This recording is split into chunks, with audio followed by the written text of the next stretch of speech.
పాల్గొనోళ్ళ గురించి పేర్లు చెప్తా అధ్యక్ష. ఈ సర్వే 50 రోజులు జరిగింది, ఒక్కరోజు కాదు. ఇళ్ళ దగ్గర కూడా వెళ్ళారు.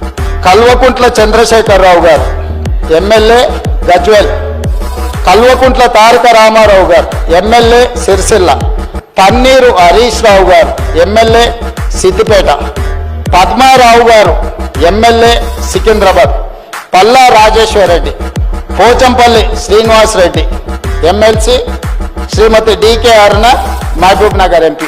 అధ్యక్ష, వీళ్ళందరూ సర్వేలో పాల్గొనకుండా నేను అడిగిన కొంత మిత్రులను, అందులో ఉన్న వాళ్ళకి, ఏందా సారు ప్రధాన ప్రతిపక్ష నాయకుడు, లేకపోతే వీళ్ళంతా మంత్రులు చేసారు, ఎందుకు సర్వేలో పాల్గొంటలేరంటే, అన్నా నువ్వు ఇచ్చిన సర్వేలో ఇంతకుముందే చెప్పకనే పెద్దలు శ్రీనివాస్ యాదవ్ గారు చెప్పారు ఒక మాట.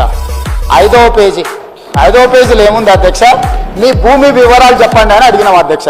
ఒక్క దెబ్బకే చంద్రశేఖరరావు గారు, తారక రామారావు గారు, హరీష్ రావు గారు వీళ్ళందరూ ఎవరు సమాచారం ఇవ్వలేరు అధ్యక్ష.